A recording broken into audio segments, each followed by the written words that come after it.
What if Putin loses his war in Ukraine? Victory over Russia would recast Europe's politics as well as the U.S. China rivalry. Nobody this side of paradise knows how Vladimir Putin's war will end, but Zbigniew Brzezinski identified the stakes in 1994. Without Ukraine, he wrote in Foreign Affairs, Russia ceases to be an empire. Mr. Putin couldn't agree more, and for him and the Russian nationalists clinging to his coattails, Russia is an empire or it is nothing at all. A Ukrainian victory, which we can describe as an end to the conflict that leaves Ukraine with all or most of its original territory, independent of Moscow and aligned with the West, would be a geopolitical earthquake. The Russia that Europe has known and feared since the 18th century, an immense and looming presence relentlessly bent on expanding westward, will be gone. The consequences would reshape the politics of Europe and the Middle East and define a new era in U.S. China competition. Many in the West hoped that the fall of the Soviet Union would have ended the threat of Russian imperialism, but Mr. Putin's regime was bent on defying the odds. After all, Tsarist Russia collapsed in World War I and the Communists had to sign the punitive Treaty of Brest-Litovsk with Imperial Germany, giving up swathes of land and acknowledging the independence of former imperial territories, including Ukraine. Taking advantage of Western divisions and weakness, Lenin reassembled almost the entire empire of Nicholas II, and Stalin seized still more territory to make Moscow a global superpower. Mr. Putin wants to follow in those footsteps, but he doesn't covet only Ukrainian territory. He wants Ukraine's DNA. Russia faces one of the greatest demographic challenges of any country in the world. After peaking in 1992, the population of the Russian Federation declined by roughly 5 million through 2021. Worse, from Mr. Putin's viewpoint, despite substantial immigration by ethnic Russians from newly independent ex-Soviet republics in Central Asia, the ethnically Russian population is in free fall, diminishing by 5.4 million between 2010 and 2021. During those years the percentage of the Federation's population that was ethnically Russian fell to 72% from 78%.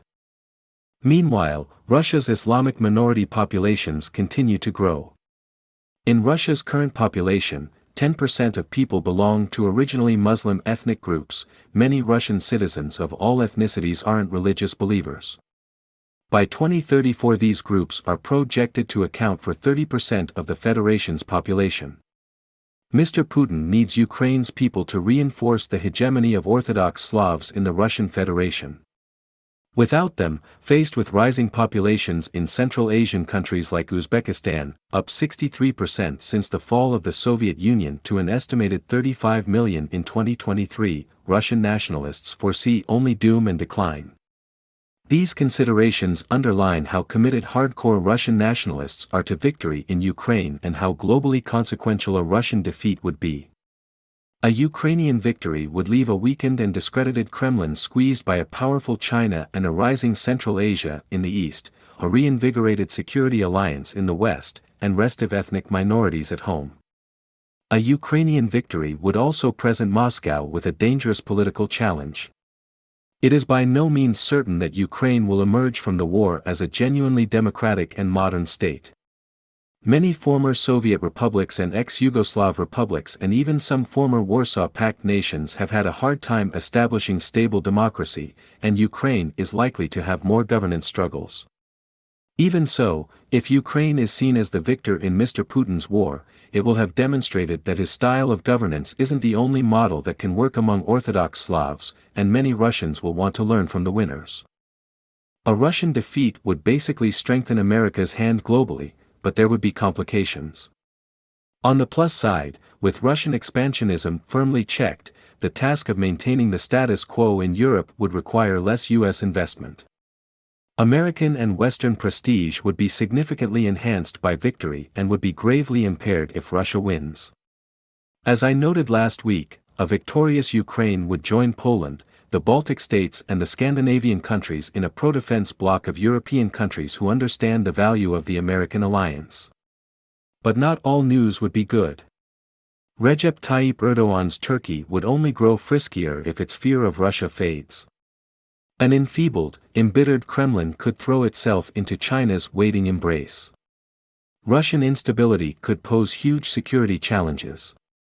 Nuclear and biological weapons could fall into even more dangerous hands. Nuclear scientists could scatter to the winds, taking their skills with them.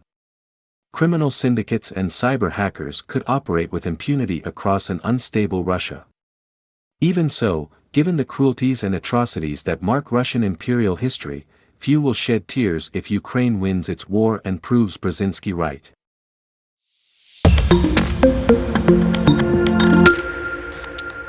What if Putin loses his war in Ukraine?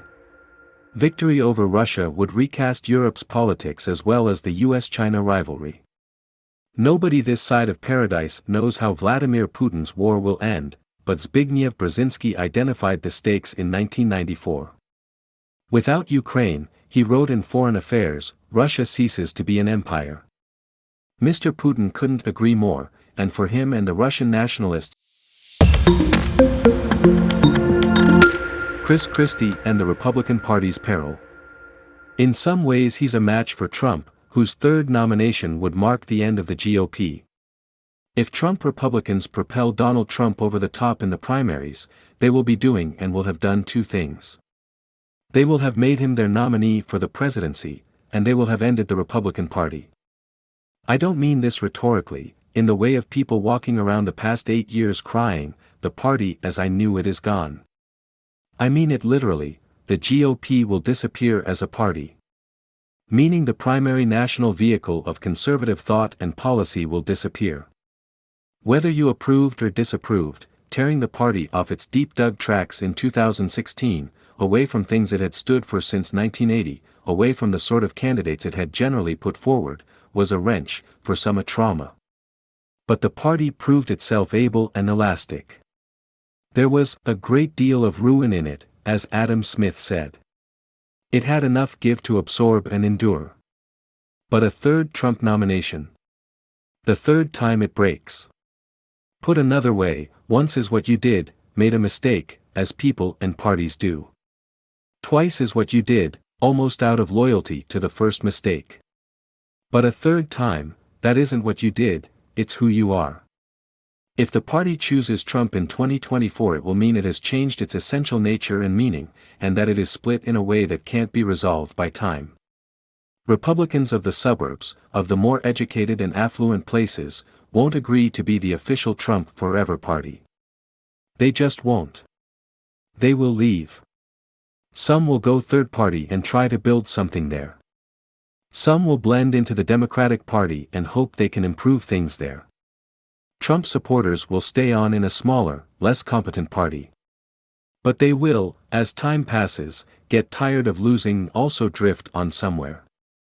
But there will be no Republican Party after a Trump 24 race, which, again, means the vehicle of conservative thought and policy will be gone.